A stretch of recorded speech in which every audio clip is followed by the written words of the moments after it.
Okay, well, we kind of got cut off in that last video, and I was kind of done talking about the subject of that last video, but we got onto a topic that should be covered in its own video, so we're just going to do that. This is survival multi-tools and gimmicky shit. I can't quite define gimmicky shit to you, but you know it when you see it. In general, when you make a tool do more than one thing, it doesn't do any of the things it was ever made to do well.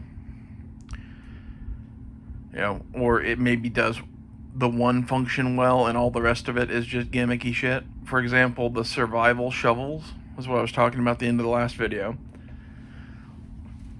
When you take,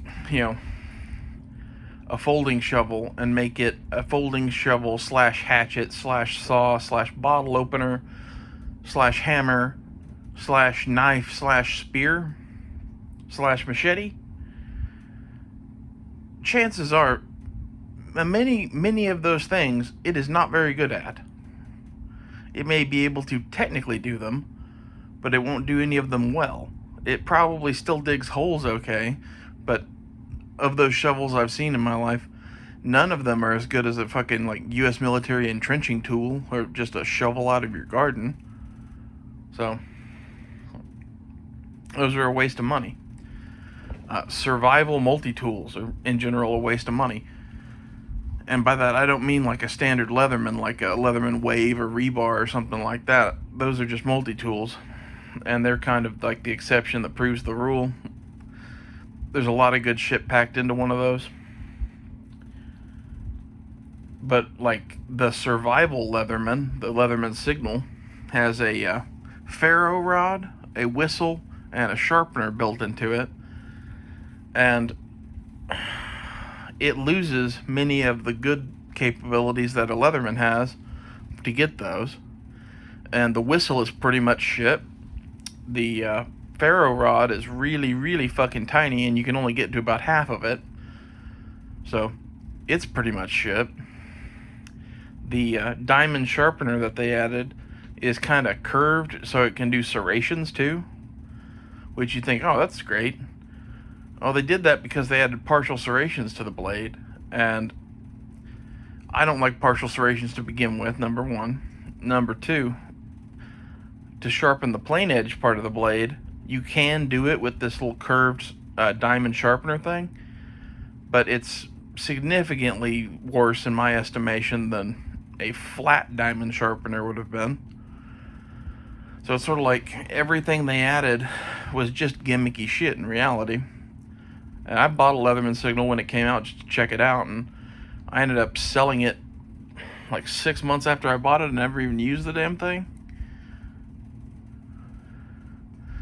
And, I did the same thing with the Leatherman Mutt, the military utility tool. They added a bunch of gimmicky shit to that, too. So, even Leatherman does some of this shit. This is kind of the same thing under, like, the Rambo knives type of thing, where, you're trying to add capabilities to your knife, and you end up making a thing that's not even a really good knife anymore.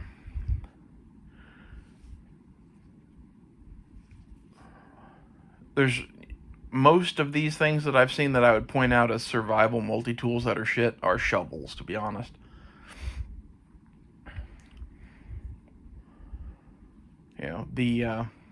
Another one of these that you could name would be something like the Cold Steel Bushman, where your knife is also meant to be a spear blade.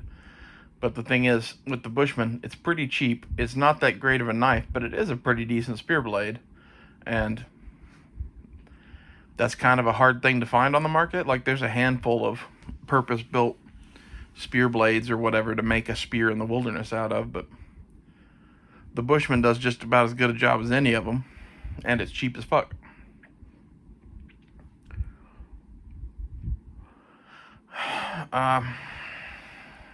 Other gimmicky shit.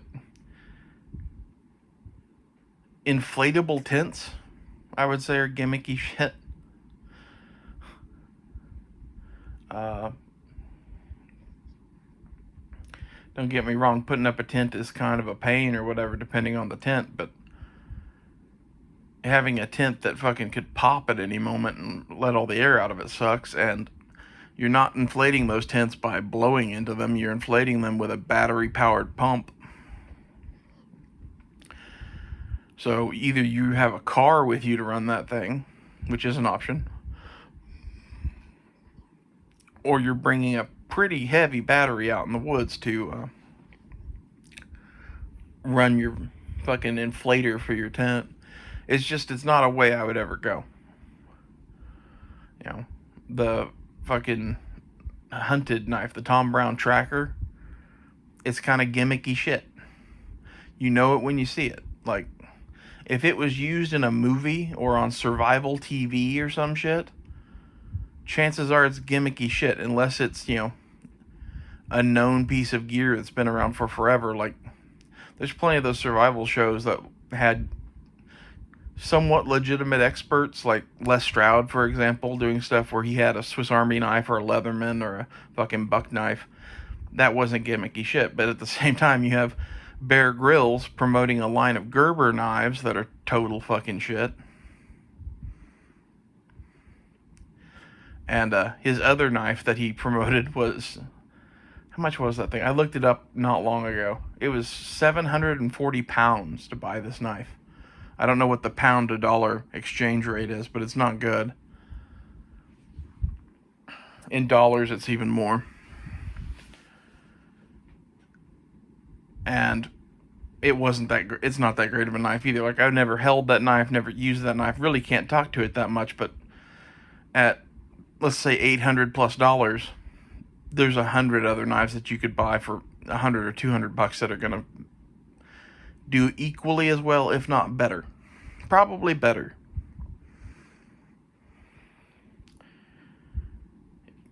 Be wary of marketing. Like, it's a good example of that. Other than, like, the Bear Grylls knives.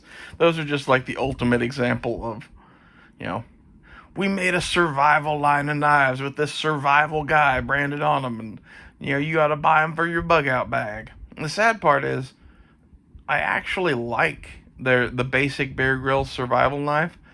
I like parts of its design and its sheath, but it's executed by Gerber, so it has shit steel, it has partial serrations, it's not ground well, it's got some bullshit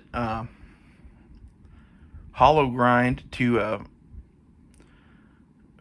what's it called, sharpening bevel, that it's okay. It'll cut some stuff, but it's not like a Scandi ground knife or a convex ground knife.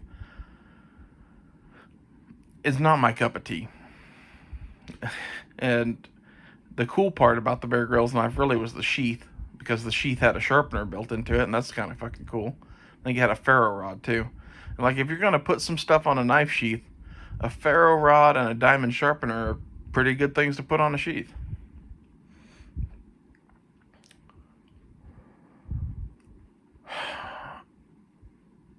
But you can look into this survival,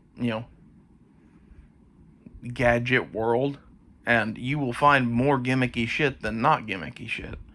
Some of my favorites are the wire saws. Some wire saws are, halfway decent wire hacksaws. Like, they'll cut, soft metals like brass or aluminum and wood slowly, and you can, take them out and put them on a stick and make kind of a bow saw out of them, and you have something.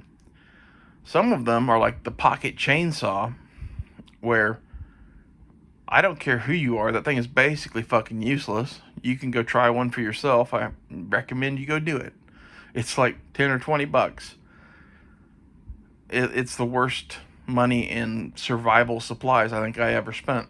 I bought it because I was young and stupid and thought, man, that would be great. I could cut down a tree with that. And it's exhausting to use it on an 1.5-inch diameter branch.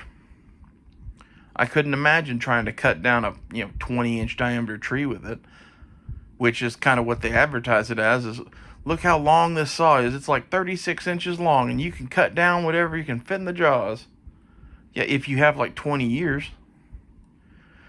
And it has such big teeth on it, and they're kind of dull, that like it hurts to use. And even of those like wire hacksaws, they're not all created equal. There are better and worse ones. And to be truthful, I don't know which ones are the good ones. Like, I would look for ones that are like military issued with an NSN number, but I think even the military sometimes buys the shit ones, so buyer beware. That's with a lot of this survival shit. I went to a survival expo once in Springfield, Missouri, because I saw it advertised and thought, oh, that'd be cool. And it was like booth after booth of different things like this. It was everything from Berkey water filters, which are now famous for not working, to somebody selling copper coins, like 1 ounce rounds of copper. I actually did buy a bag of those because I thought they were cool. I'm into coins. What can I say? And the one other thing that I did buy at that Survival Expo was a packable fishing rod, and I still have that thing and still love it. It's a pack rod by Imrod, I think is the name of it. Every once in a while, you find something that's gold, so it's worth looking through some of this shit. But you need to have enough experience to be able to tell shit is shit when you see it in the first place, to even like start to sort through the garbage, and just know that 99% of the shit that's marketed as survival or whatever is probably crap. It's like when it comes to buying tools for wilderness survival, like shovels, saws, axes, if it says survival saw or survival axe or something like that, I would never buy any of that shit. The saw I buy is a fucking Baco Laplander that is originally like a pruning saw for gardens and shit like that, that you can order on Amazon or go get at Home Depot or some shit like that. The axe that I originally bought was a Fiskars garden hatchet. If I bought a bigger, better axe now, I'd probably buy something like a Gransforth Brooks, which is a real axe. I wouldn't go and find Survival Jimmy's, multi-use axe with a knife in it, or like one of those Gerber axes with the knife in it. Get an axe that's an axe. Don't buy the survival shovel. Buy the $20 entrenching tool at the gun show.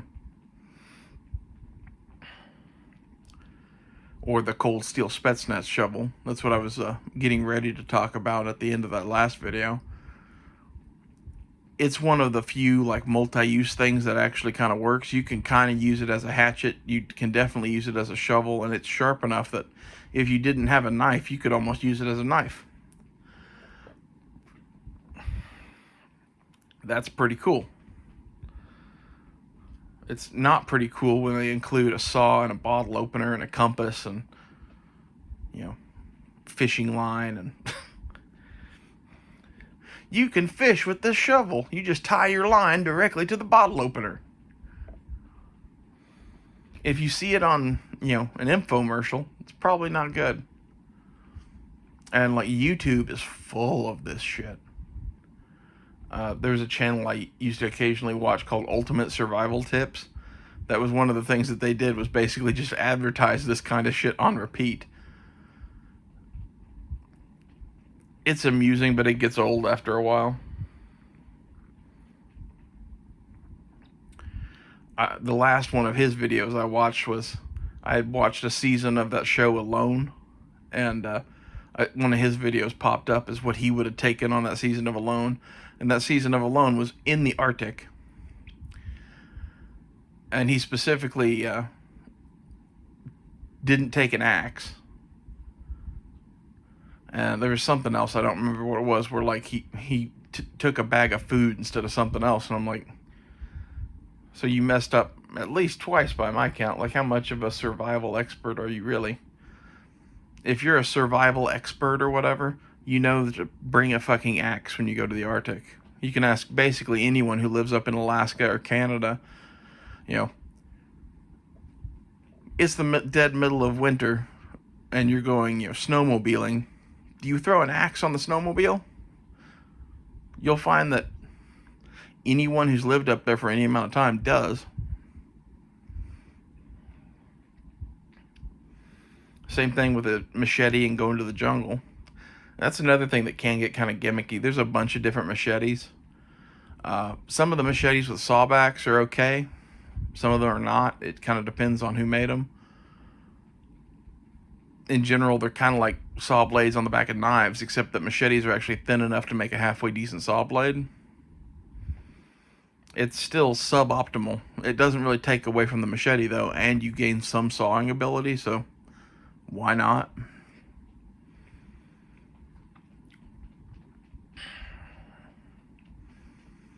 In general, I'm big on single-use items that are designed to do one thing and do it well because of all this gimmicky shit that we're talking about.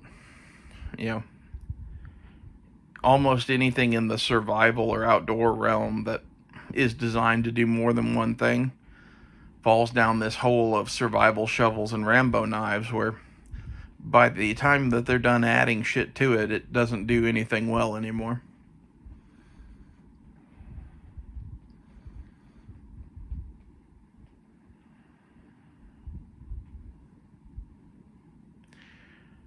Well, that's about all I have on this, but I wanted to finish off that topic, and it's worth mentioning.